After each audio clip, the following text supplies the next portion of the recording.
Algumas coisas na teologia e na igreja cristã realmente me irritam e me estressam de uma forma que eu perco esse padrão que vocês estão acostumados de tentar ser um pouco mais sóbrio, lidar com as coisas de forma um pouco mais bem-humorada, olhar para o que está aí tentando encontrar algum tipo de tranquilidade nos temas.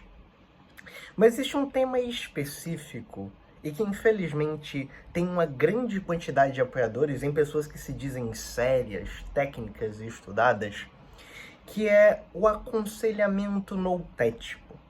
Pelo seu nome acadêmico, talvez você não, se é que podemos dizer que é algo acadêmico, você pode não perceber, mas se esconde sobre o nome um tanto piedoso chamado aconselhamento bíblico.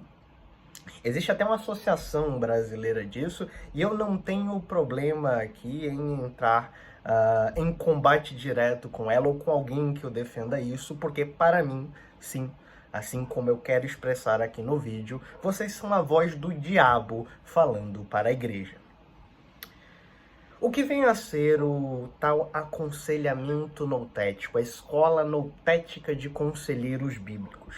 Pois bem, essa escola basicamente diz que se não todos, a grande maioria dos problemas, das doenças, das debilidades que uma pessoa possa ter na sua psique são frutos de pecado, de um coração endurecido ou de uma percepção errada do que vem a ser Deus, Jesus Cristo, sua salvação ou qualquer outro tipo de coisa aparentemente piedosa.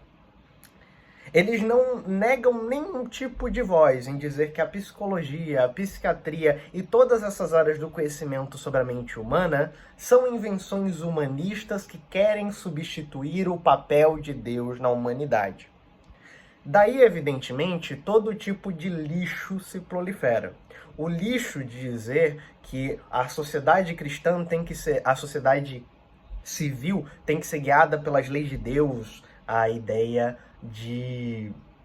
do dominionismo, não é mesmo? Daí se suspende a dizer que a lei penal deve ser também uma lei bíblica, ou seja, assassinar homossexuais, assassinar mulheres que façam isso, aquilo, e tudo isso em nome de Deus.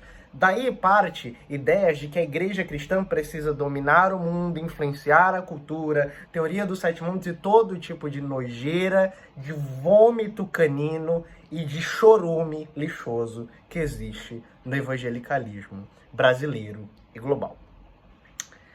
Estamos no Setembro Amarelo e eu quero vocalizar isso com esse estresse, com essa irritação e com esse tom de voz alterado, como voz de tantos outros que, assim como eu, 1 ano e meio atrás, 2 anos atrás, estava inundado num processo de profunda depressão, de profundo desinteresse pela vida, de profundo sentimento de nada mais fazer sentido, e que ouvia destas mesmas pessoas, pessoas que nós confiávamos, que isso era falta de perdão, que isso era falta de evangelho, que isso era falta de qualquer outra coisa que supostamente se coloca na conta de Deus.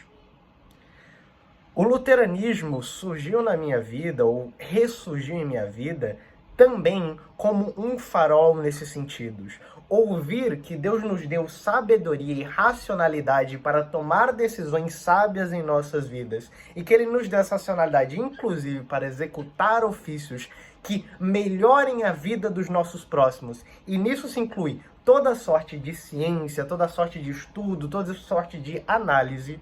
Foi um farol naquele grande escuro que eu me encontrava. Um farol que me ajudou a procurar ajudas, como por exemplo em medicamentos psiquiátricos. Me levou a procurar ajudas, como por exemplo na psicanálise, que me colocou na ajuda de encontrar profissionais que me ajudassem a construir relações humanas mais saudáveis, menos culposas, menos sofríveis e que tornassem a minha vida melhor. Então, no Setembro Amarelo, onde a igreja cristã vai fazer toda a arte junto às diversas outras instituições que há, e está certo em fazê-lo, contra o suicídio, em favor da busca por mais saúde mental e tudo mais, nós precisamos ser frontais, claros e agressivos contra essa corrente nefasta que tem tão grande profusão na igreja cristã hoje em dia? Principalmente entre aqueles que se dizem os mais esclarecidos do protestantismo. E sim, estou falando dos meus amigos calvinistas. São eles os principais propositores desse tipo de asneira e deste tipo de nojeira.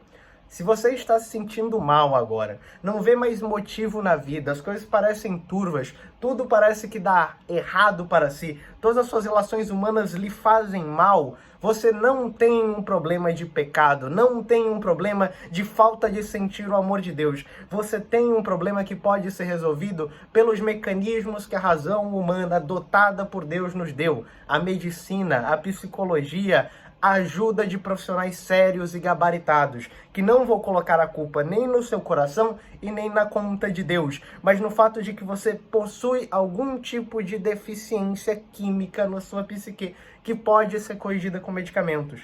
Porque você percebe as coisas, ou foi levado a pensar as coisas de forma errada, porque a sua experiência de vida foi assim, ou você se comporta dessas coisas, e há profissionais da psicologia para lhe ajudar nisso. Porque você foi colocado a existir em condições onde todas as suas relações humanas lhe oprimem, lhe fazem sofrer, lhe fazem se sentir mal, e você precisa aprender a construir relações sociais mais saudáveis. Não existe nenhum pingo de culpa exatamente do pecado.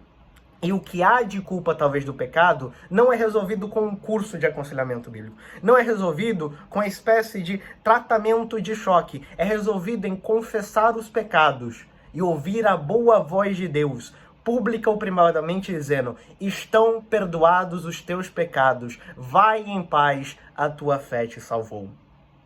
O aconselhamento noutético, os conselheiros bíblicos e a sua associação são como o diabo no deserto tentando tentar a Cristo, utilizando a Bíblia ao seu bel prazer. Se utilizando de termos nos Salmos, falando sobre a dor no coração, sobre o sofrimento daquele que pecou, sobre Davi está vendo que Deus havia percebido o seu pecado e que o profeta tinha ido atrás dele, ele estava sofrendo, e portanto isso é a explicação para todos os sofrimentos humanos. Isso é, para além de todo tipo de criminalidade, é exatamente a interpretação hermenêutica mais ridícula, nojenta e hostil do texto bíblico. Tema que a gente tem tratado aqui nos últimos vídeos, a importância de Bíblia, de perceber a Bíblia como ela realmente é, como ela realmente deve ser interpretada, as verdadeiras ferramentas que, ao fazê-lo, te distancia 100% desse tipo de coisa boçal que é produzida na teologia brasileira e mundial. Você que está mal, me perdoe o tom, mas eu queria colocar para fora exatamente o sentimento de todos aqueles que sofrem e que ouvem esse tipo de absurdo. Se você se sente mal, busque ajuda. Não existe demérito. As pessoas olham para mim e falam: Luiz, você é muito inteligente, você é isso e aquilo. Eu tenho qualidade de vida a partir do momento que eu tive acesso a essas coisas com um profissional adequado. Eu tenho qualidade de vida depois que eu pude ter sessões com a minha excelente psicanalista. Obrigado, Tereza, pelo seu trabalho. E eu pude começar a entender melhor algumas conexões que eu fazia estavam erradas. Coisas que eu sentia, coisas que eu olhava e que tinham sido condicionadas a ser assim. E hoje em dia eu posso tratá-las. Pessoas que me cercaram e me deram muito amor e me ajudaram a criar relações sociais, relações humanas saudáveis. É disso que você precisa, de não mais sofrimento, não mais lei, não mais cobrança de um Deus que parece que te odeia. Pelo contrário, Ele te ama e quer que um cristão verdadeiro olhe para você e diga: vá em paz, os seus pecados estão perdoados e a sua fé te salvou. Fiquem com Deus. Que nesse Setembro Amarelo você, cristão que não passa por nenhuma dessas coisas, possa apoiar algum irmão ou não irmão da fé que sofre com isso. O ajude a ter acesso a esse tipo de profissional, a esse tipo de medicamento, a esse tipo de terapia. O ajude sempre fortalecendo nele a fé, dizendo que se algo constrange, se algum pecado dói em seu coração, ele não precisa passar para algum tipo de interrogatório pseudo-cristão. Ele precisa ouvir que Jesus Cristo morreu pelos pecados dele e levou todos eles na cruz do Calvário. E agora ele é livre, livre no Evangelho, que quer que ele tenha, já nesta vida, qualidade de vida. Porque a promessa dele, que no reino dele não haveria choro, não haveria tristeza, não haveria fome, não haveria nada. E embora não consigamos plenamente aqui, é papel da igreja levar essa mensagem e agir em favor dessa grande mensagem que nos é dada.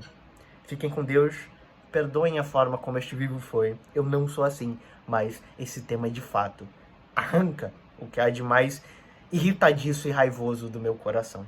Fiquem com Deus, tenham uma ótima semana, que nesse setembro possamos ajudar aqueles que sofrem e que aqueles que sofrem encontrem ajuda. Deus os ama, eu amo, e cada um dos cristãos que não cai nessa ladainha te amam e querem te ver bem.